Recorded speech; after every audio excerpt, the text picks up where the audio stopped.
Justus, if I can move the conversation to the social part of the social market economy, uh, how does the social part work? Um, that is a very important part, and also a part that is often misunderstood in other countries. So first of all, the founding fathers, the ordoliberal idea giver, said, and also the politicians who implemented this after the Second World War, this economic order, said that the most important part of social policy are free markets. And I can't stress that enough, because also people in Germany tend to forget that. So free markets, competition, efficient price mechanism that makes sure that you as a consumer get good quality goods and services to a good price, to a price that ideally gets lower over time. So that is the first part of social policy, and that's why we need markets. But of course, every game also has losers.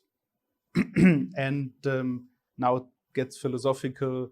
We all have different gifts from nature.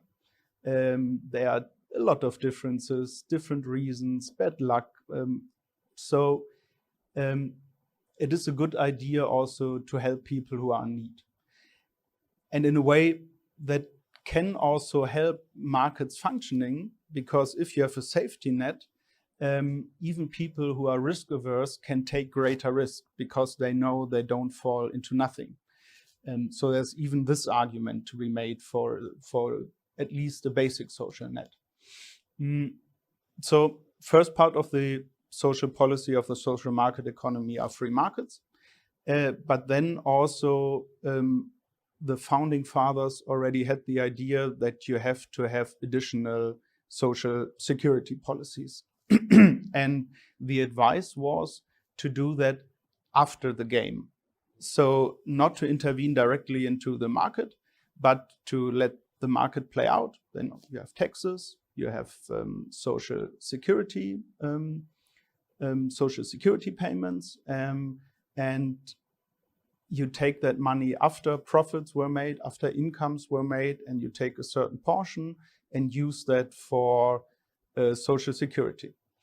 And again, there's not the one answer, I don't know, use 20% of GDP for social security, or 15 or 30. There are a lot of ways to do that, and countries choose different levels of social security spending. When you look at Germany in the beginning, the ratio of social security expenditure was fairly low, and it rose over time as society grew richer and wealthier.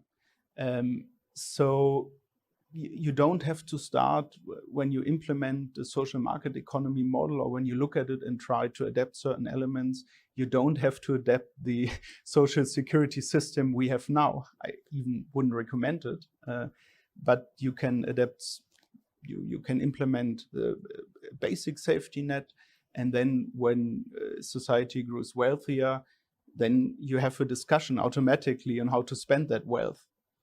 So the elements of the social spending is that there's a national pension and unemployment benefit. So how does it work? Yeah, there are several elements. It is very complicated when you go into the details, but and also in general, in my opinion, we spend too much on social security, especially because it is an easy point in political debates, but we are now at the point where often measures are not really helping people in need, but where you take money from the middle class and then you give it into a distribution mechanism, and the money goes back to the middle class, using certain characteristics of who gets what. I think that's not a good idea. But that's where we are now in our discussion. But the basic safety net has healthcare, universal healthcare. It has unemployment benefits. pension system, and this is not directly social security, but it is important. We also have free public education that is very good. And maybe we can talk a bit about that. The question is, could you even improve that by introducing more competitive elements? But in general, when I look at the debate in the US, Germans are often very shocked when we hear how high student loans are. And there's an argument to be made for that.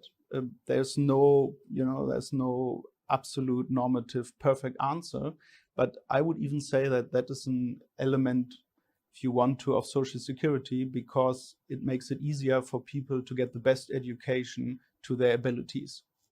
So the German system for education and healthcare, is it provisioned by the government and paid by the government, or there are private providers in which the government pays the private provider?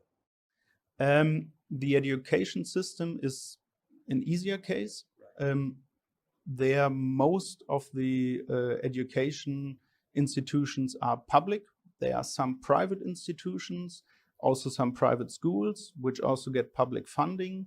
But overall, I think around 90, depends on the federal states, but around 90%, more or less, of the schools are public. And as I said, they are very good public schools.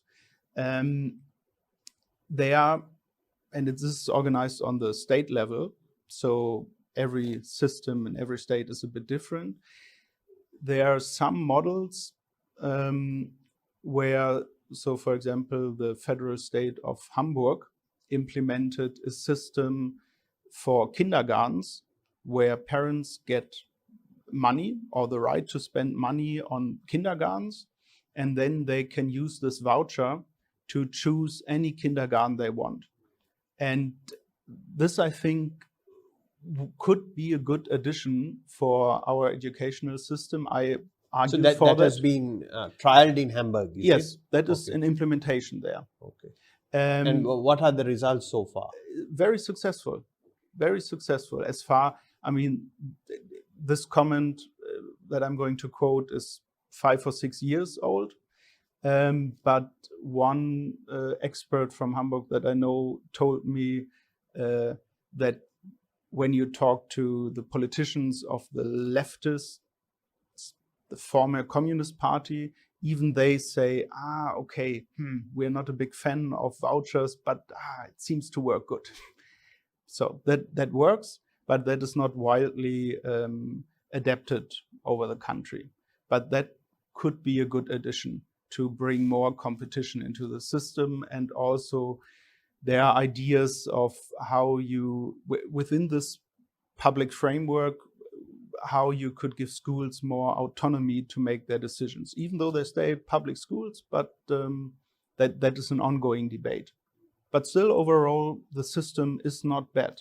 I want to stress that, even though it is publicly funded and run.